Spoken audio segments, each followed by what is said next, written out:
Voici le sabbat, le jour de repos, sanctifié par notre Dieu. Voici le sabbat, le jour du repos, sanctifié par notre Dieu.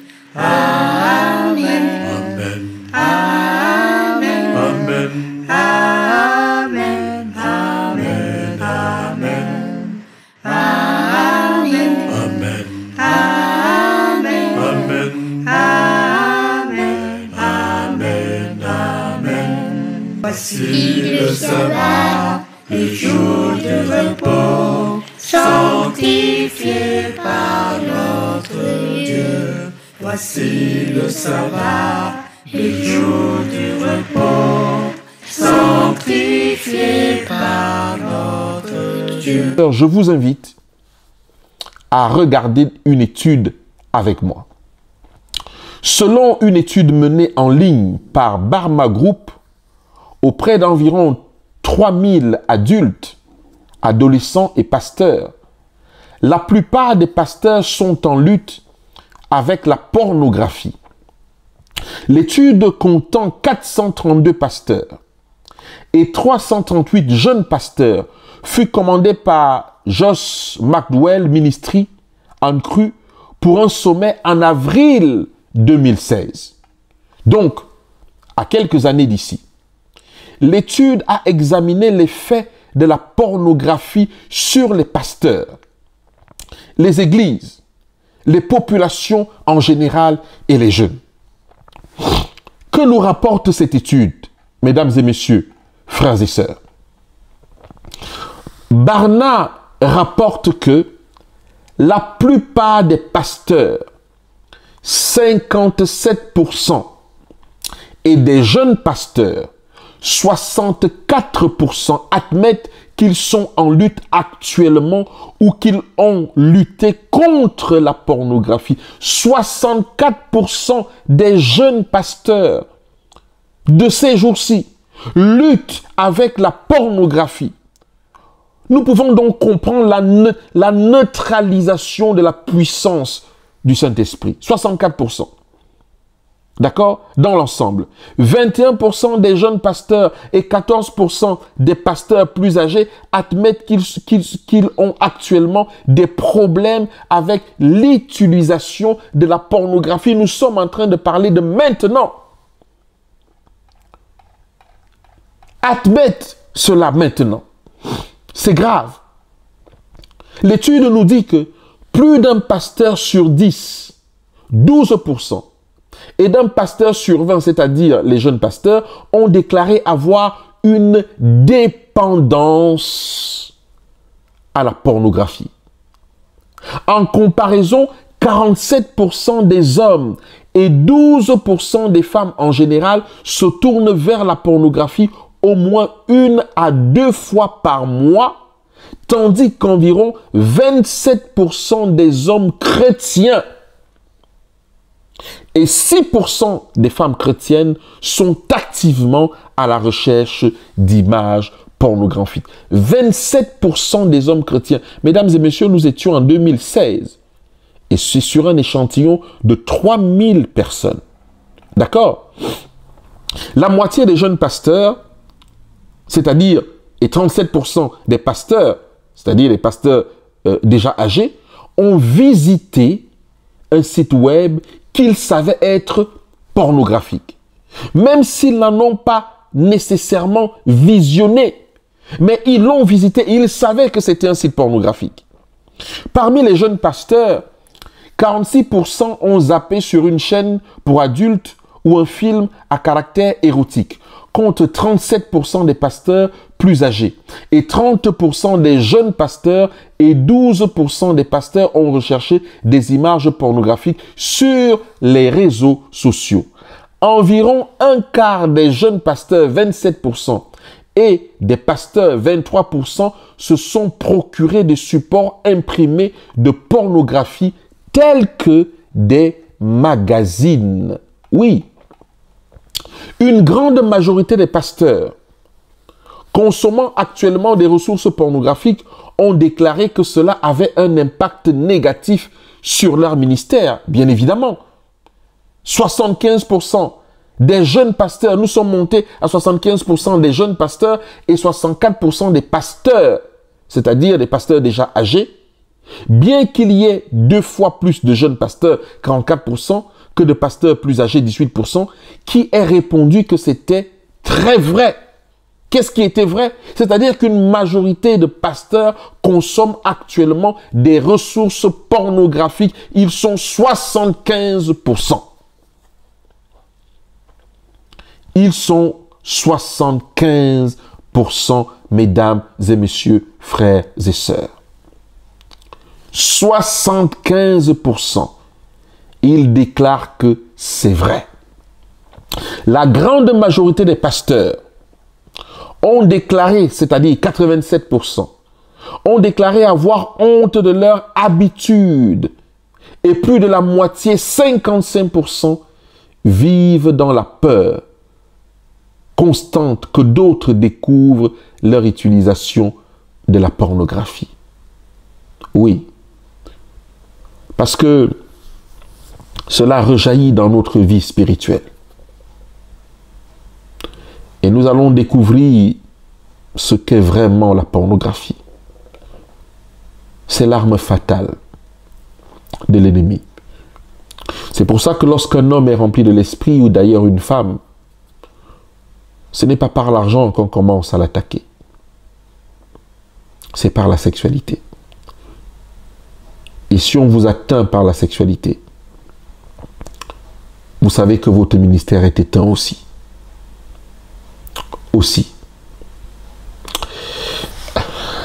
Alors, à juste titre, 4 chrétiens adultes sur 10, là maintenant nous sommes au niveau des membres, 4 chrétiens adultes sur 10 ont déclaré que les pasteurs utilisant de la pornographie devraient être licenciés. 4 chrétiens adultes sur 10 déclarent que les pasteurs qui utilisent la pornographie devraient être licenciés ou invités à démissionner. Tandis que 3 personnes sur 10 ont déclaré qu'on devrait leur demander de prendre un congé jusqu'à ce qu'ils arrêtent cette consommation. Mes frères et sœurs, leurs collègues pasteurs sont beaucoup plus indulgents, c'est normal, ce sont des collègues. Seuls 8% ont déclaré que les pasteurs faisant usage de la pornographie devraient quitter leur poste. Plus de 8 pasteurs sur 10 ont recommandé aux pasteurs aux prises avec la pornographie de trouver un thérapeute, alors que 6 sur 10 ont déclaré que leurs pasteurs devraient prendre leurs responsabilités et rendre des comptes au sein d'un groupe chrétien. Environ, mes frères et sœurs, 45% ont déclaré qu'ils devraient consulter un collègue pasteur. Près de 6 personnes sur 10 recommandent aux pasteurs d'en informer leurs conjoints. 58% et environ moins de 21% déclarent d'en informer les anciens d'église ou le comité d'église. Presque personne, 1%, n'a recommandé de le dire à la congrégation. Mesdames et messieurs, frères et sœurs, si l'Église est dans cet état, alors nous avons lieu de nous poser beaucoup de questions. Dans quel état Jésus va retrouver son Église? Beaucoup de prédications ont été faites. Beaucoup d'études sont données sur tous les domaines de la chrétienté. Mais les caractères ne changent pas. Le fond ne change pas. Pourquoi? Parce que Dieu a un problème avec son temple qui est notre corps. Si vous avez besoin d'aide, mes frères et sœurs, n'hésitez pas. Nous savons de quoi nous parlons. Plus de 9 pasteurs sur 10, 93% des pasteurs, 94% des jeunes pasteurs ont déclaré que la pornographie est en train de devenir un problème de plus en plus important spécifiquement pour l'Église. Et 75% des laïcs sont en accord avec cela. Cependant, seulement 7% des pasteurs ont déclaré que leur Église avait un programme conçu pour aider ceux qui luttent contre la pornographie. C'est un mal qui détruit les œuvres de l'esprit. L'incrédulité envers la parole de Dieu vient des actes pornographiques. Mesdames et messieurs, frères et sœurs, le simple fait même de ne pas croire, de tout relativiser, le simple fait de laisser passer des choses pernicieuses montre qu'il y a une neutralisation de la volonté de Dieu dans nos âmes. 7 jeunes pasteurs sur 10 ont déclaré qu'au moins un étudiant leur avait demandé de l'aide au cours de la dernière année concernant l'utilisation de la pornographie. La plupart de ceux qui demandent de l'aide sont des garçons du lycée. Parmi les pasteurs approchés, 92 ont dit avoir écouté au moins un garçon du lycée. 57% rapportent avoir entendu un garçon au collège. 23% au moins une fille au lycée. 23% et 1 sur 10 une fille au collège, 10%. Mesdames et messieurs, frères et sœurs, le fait d'avoir enseigné, de nous avoir enseigné, parce que je suis aussi jeune, tout ce qu'il ne fallait pas faire. Nous avons présenté la sexualité comme un acte diabolique, entouré de tellement d'interdits. Dans nos églises, dans nos communautés, on n'a pas enseigné à nos jeunes, on ne nous a pas enseigné ce qu'il fallait faire, on nous a enseigné exclusivement des interdits. Résultat des courses, en tant qu'adventistes du 7e jour, la majorité des jeunes filles et même des jeunes garçons vierges ont eu leur première relation sexuelle le sabbat soir, le samedi soir. Pourquoi? Parce que c'est à ce moment-là que les jeunes de l'église se retrouvent, font des choses ensemble, sont dans des soirées et les parents les laissent tout seuls. Souvent, c'est le samedi soir que beaucoup d'entre eux ont connu leur première relation sexuelle. Mesdames et messieurs, frères et sœurs, nous sommes aujourd'hui en train de faire une radiographie sur l'état de l'Église. Les adultes de l'Église demandent également de l'aide. Des hommes mariés recherchant le plus d'aide sont aussi la catégorie d'hommes qui utilisent le moins la pornographie. Beaucoup d'hommes mariés recherchent de l'aide. Les hommes chrétiens mariés sont moins à la recherche de la pornographie que des hommes célibataires ou des adolescents. 18% ont dit qu'ils recherchaient du contenu pornographique plus d'1 ou 2 fois par mois. Écoutez ça, 61% ont déclaré n'en avoir jamais regardé. Ils sont également plus susceptibles de demander de l'aide. Des pasteurs qui ont été sollicités pour obtenir de l'aide concernant l'utilisation de la pornographie, près de 6 sur 10 ont entendu des hommes mariés, c'est-à-dire 59% d'hommes mariés, tandis qu'un tiers étaient des hommes célibataires qui demandent de l'aide, 36%. Et des adolescents, 33%. Beaucoup moins ont été approchés par des femmes mariées, 5%. Des femmes célibataires, 5% aussi, ou des adolescents, 4% qui demandent également de l'aide pour la pornographie. Barna Group rapporte que définir la pornographie n'est pas aussi compliqué que l'on veuille bien le dire et le croire. On pourrait le penser. Il s'avère que c'est plus qu'une question de fonction que de forme. Si c'est utilisé pour l'excitation sexuelle, c'est du porno. C'est aussi simple que cela, nous dit Barna Group. Si ce que vous faites, si ce que vous utilisez,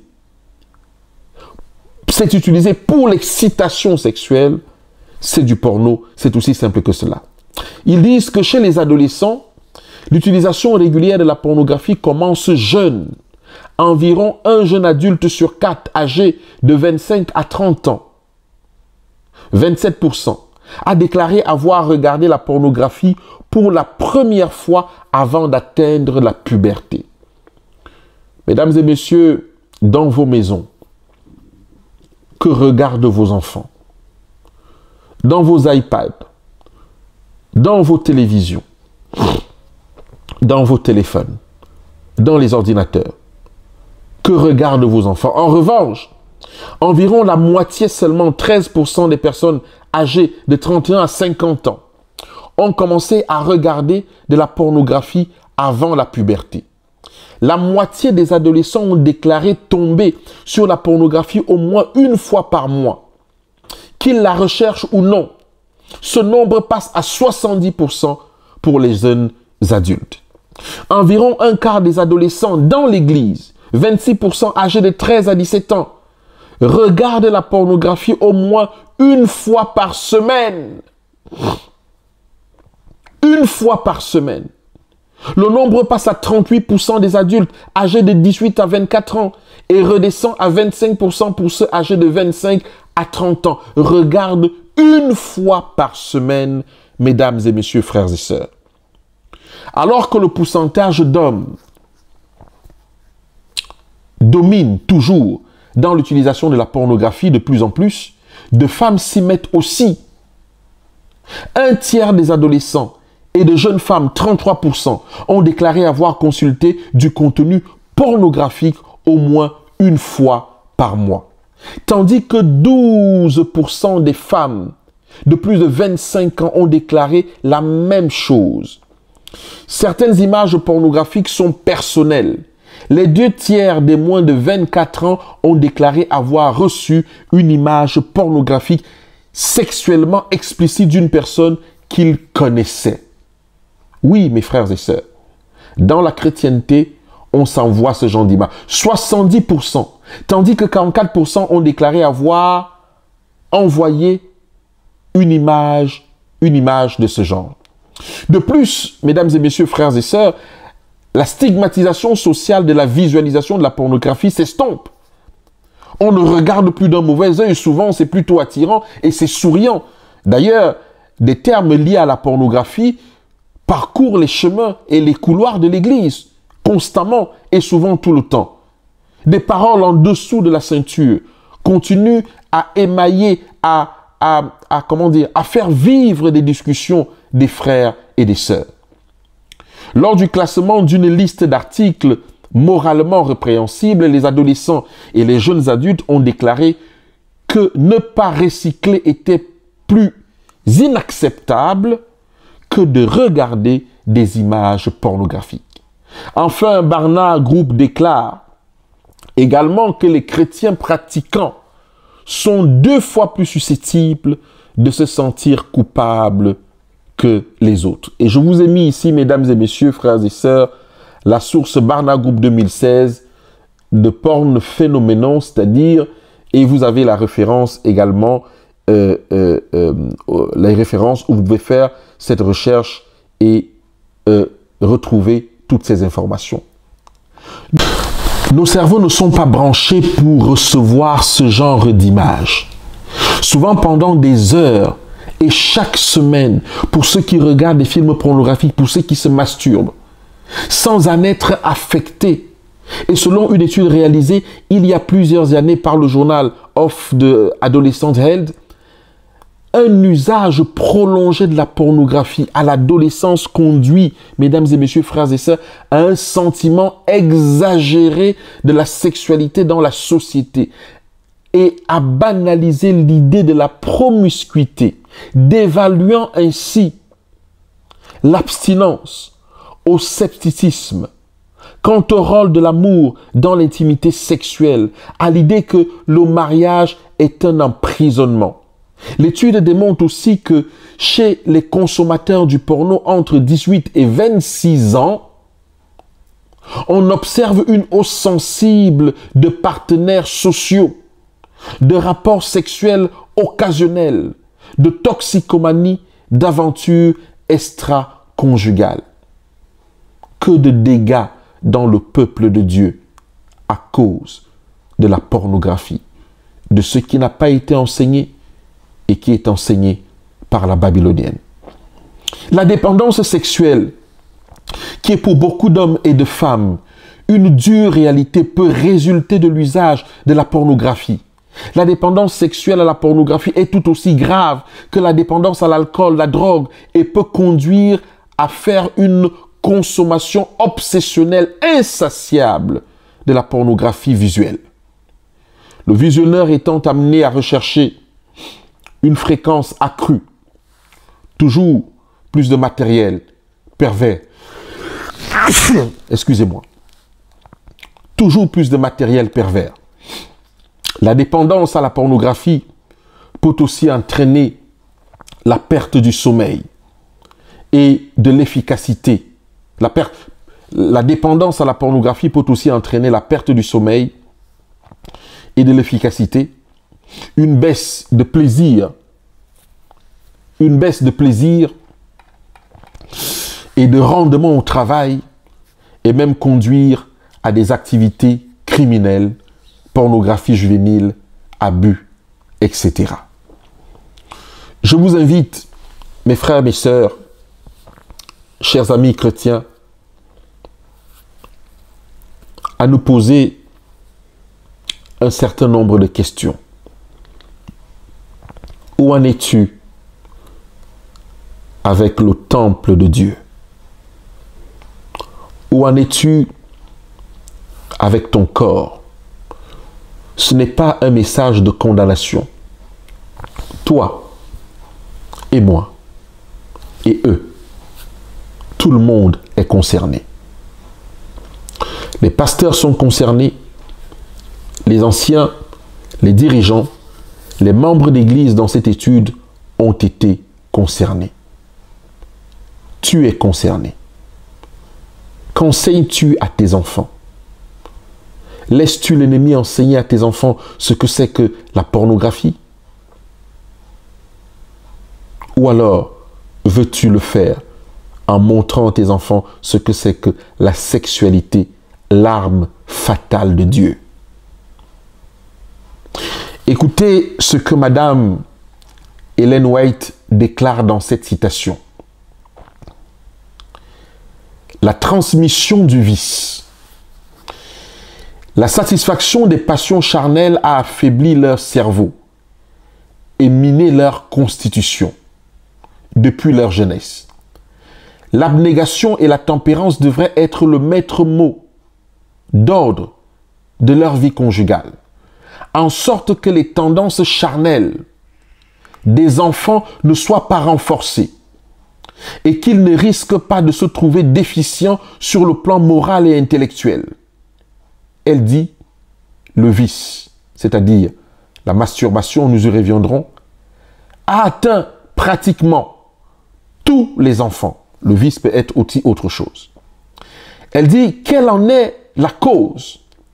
De qui tiennent-ils leur tempérance? Puisse le Seigneur ouvrir les yeux de chacun afin de lui permettre de voir sur quel terrain glissant il se trouve. Voici, mesdames et messieurs, frères et sœurs, la partie qui me fait verser des larmes dans cette citation. Elle dit, à cause du tableau qui m'a été montré concernant la corruption d'hommes et de femmes qui font profession de piété, c'est-à-dire de croire en Dieu. Elle dit, j'ai failli perdre confiance en l'humanité à cause du tableau sombre qui m'a été montré. Concernant les chrétiens, elle dit qu'elle a failli perdre confiance en l'humanité. Regardez ce qu'elle dit.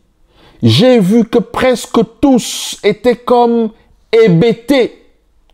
Lorsqu'on parle de la pornographie, on n'est pas en train de stigmatiser quelqu'un. Vous et moi, nous sommes concernés. Et l'esprit de prophétie dit que presque tous étaient hébétés. Regardez la suite. Si tous étaient hébétés, voici le résultat. Il est pratiquement impossible de réveiller ceux qui devraient l'être pour leur faire prendre conscience du pouvoir détenu. La servante du Seigneur est en train de dire que ce qui bloque le réveil, c'est que tout le monde est hébété par la pornographie, par le vice. Presque tous, vous et moi, nous sommes concernés. La servante du Seigneur nous fait comprendre ici que le réveil est impossible dans l'Église à cause de la pornographie. Elle dit que presque tous sont hébétés. Elle dit que j'ai failli perdre confiance en l'humanité parce qu'elle constate que presque personne n'est à l'abri de ce fléau de la pornographie. Et si presque personne n'est à l'abri de la pornographie, nous pouvons donc comprendre pourquoi nous avons des problèmes à manifester non seulement la présence du Saint-Esprit, mais aussi la puissance du Saint-Esprit. Mesdames et messieurs, frères et sœurs, en d'autres termes, pas d'effusion du Saint-Esprit, pas de manifestation du Saint-Esprit sur un peuple pornographe. Voilà pourquoi nous sommes nonchalants. Les raisons aussi de notre tiédeur tiennent à la façon dont nous tenons le temple du Saint-Esprit qui est notre corps, ce que nous faisons avec. Nous apprendrons la semaine prochaine que lorsque le Saint-Esprit lorsque nous sommes le temple du Saint-Esprit, alors tout ce que nous faisons, le Saint-Esprit est présent, y compris la sexualité. D'ailleurs, mesdames et messieurs, frères et sœurs, examinons maintenant ce que dit la Bible sur le sujet de la pornographie. Que déclare la Bible? Nous avons dit que dans le Nouveau Testament, le terme impudicité veut dire pornographie. Dans chaque verset que nous allons lire, nous devons remplacer le terme impudicité par pornographie. Lisons ensemble. 1 Corinthiens 6, verset 18. Excusez-moi. La Bible déclare: fuyez la pornographie. Quelque autre péché qu'un homme commette, ce péché est hors du corps. Mais celui qui se livre à l'impudicité pêche contre son propre corps. Lorsque tu pêches contre quelqu'un, il te pardonne. Lorsque tu pêches contre Jésus, Jésus te pardonne. Lorsque tu pêches contre un frère, il te pardonne. Mais lorsque tu pêches contre ton propre corps, qui te pardonnera? Qui te pardonnera? Tu n'as pas la possibilité de te pardonner à toi-même. Voilà pourquoi la Bible dit: fuyez la pornographie. Quelque autre péché qu'un homme commette, ce péché est hors du corps. Mais la pornographie, mais celui qui se livre à la pornographie pêche contre son propre corps. Mesdames et messieurs, frères et sœurs, c'est un cri de Jésus. C'est un cri de Dieu. Fuyez la pornographie. Sortez de la pornographie. Sortez de la pornographie, peuple de Dieu. Sortons de la pornographie. Sortons de la pornographie. 1 Corinthiens 6, verset 13. Les aliments sont pour le ventre, et le ventre pour les aliments. Et Dieu détruira l'un comme l'autre. Mais le corps n'est pas pour la pornographie. Il est pour le Seigneur, et le Seigneur pour le corps. C'est pour ça que le péché de la pornographie, plus que tout autre péché, est le péché qui attaque directement le Saint-Esprit. Puisqu'il est écrit que Dieu est pour le corps, mais le corps n'est pas pour la pornographie. Mon frère, ma sœur, Dieu veut reprendre ce qui lui appartient pour te sceller, pour te sanctifier, pour te soulager de tes fardeaux. Mais pour cela, nettoie le temple du Saint-Esprit de la pornographie. Car ton corps est pour Dieu. Il est écrit, mais le corps n'est pas pour la pornographie. Il est pour le Seigneur et le Seigneur est pour ton corps. Mesdames et messieurs, frères et sœurs, 1 Thessaloniciens 4, verset 3 nous dit, ce que Dieu veut, c'est votre sanctification. C'est que vous vous absteniez de la pornographie. Voilà ce que Dieu attend des chrétiens de la dernière génération, des adventistes du 7e jour, de s'abstenir de la pornographie. Galates 5, verset 19. Or, les œuvres de la chair sont manifestes. Ce sont la pornographie, l'impurité et la dissolution, qu'on peut regrouper tout ceci en même temps en pornographie. Dieu veut récupérer ce qui lui appartient. Dieu veut récupérer ce pourquoi il t'a créé. Dieu veut fermer les portes des possessions. Dieu veut fermer les portes des attaques de l'ennemi en te demandant de laver ton corps dans le sang de l'agneau et que la pornographie soit détruite dans ton existence. Acte 5, verset 20. Mais qu'on leur écrive à des païens qui veulent devenir chrétiens de s'abstenir des souillures des idoles et de la pornographie et des animaux étouffés par le sang. Éphésiens 5, verset 3. Que la pornographie, qu'aucune espèce d'impurité et que la cupidité ne soit même pas nommée parmi vous, ainsi qu'il convient à des saints. Mesdames et messieurs, la Bible déclare, puisque nous avons remplacé le mot impudicité par pornographie, la Bible déclare, 1 Corinthiens 7, verset 2, « Toutefois, pour éviter la pornographie, que chacun ait sa femme et que chaque femme ait son mari. » Je voudrais dire ici que le mariage est un commandement de Dieu. Si vous n'avez pas reçu le don du célibat, le mariage est un commandement de l'Éternel.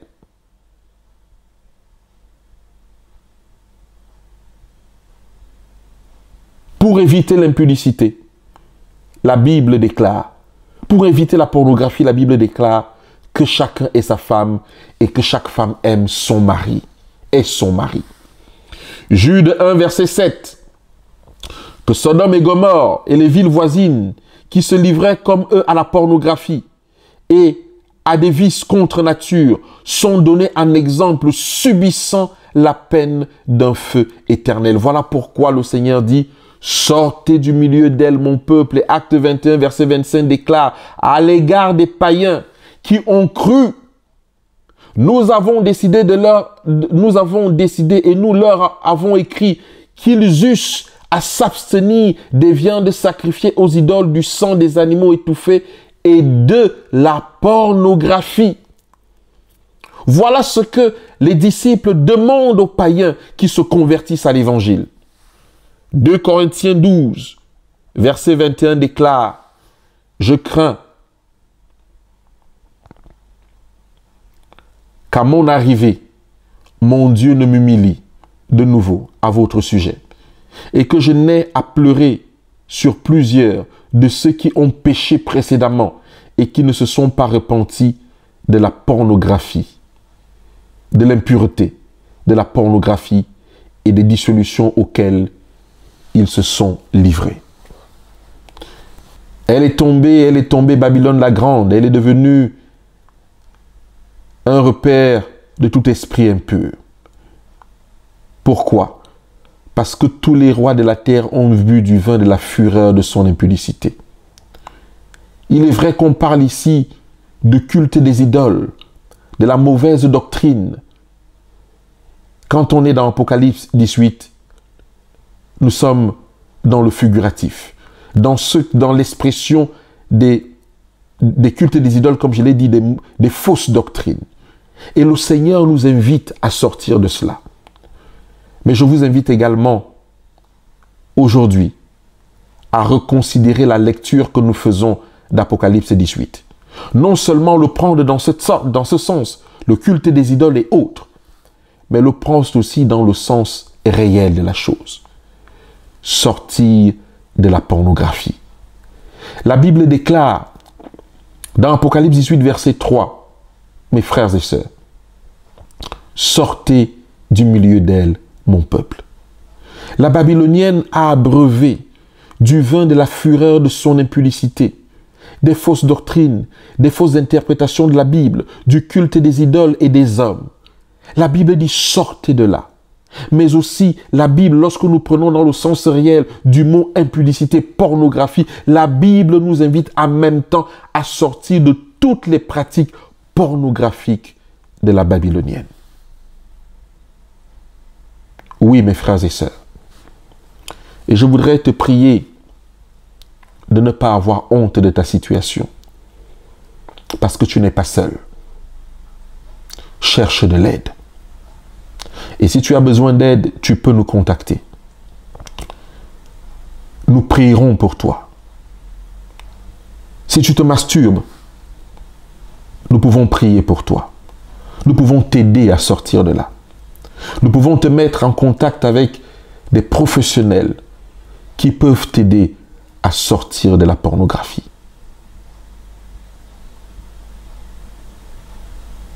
Qui peuvent t'aider à sortir de la pornographie. Car la Bible le déclare que quoi que nous voyons, aucun pornographe n'ira au ciel. Paul l'a déclaré. Aucun impudique ne verra le Seigneur. Aucun pornographe ne verra le Seigneur. Je prie que le Seigneur vous aide. Je prie que cette présentation ne vous irrite pas. Je prie que cette présentation ne vous énerve pas. Je prie que cette présentation vous aide à être touché par la puissance du Saint-Esprit et accepter que le sang de l'agneau lave votre corps, votre âme et votre esprit, et que le Saint-Esprit vienne reprendre possession de ce qui lui appartient. Car la Bible déclare, le corps est pour le Seigneur et le Seigneur pour le corps. Nous attendons vos questions bienveillantes, vos compléments d'information, vos corrections. Que la paix soit avec vous et à la semaine prochaine pour un nouveau thème. Si vous avez aimé cette vidéo, merci de vous abonner à Alliance Éternelle 7 et à bientôt. Bye.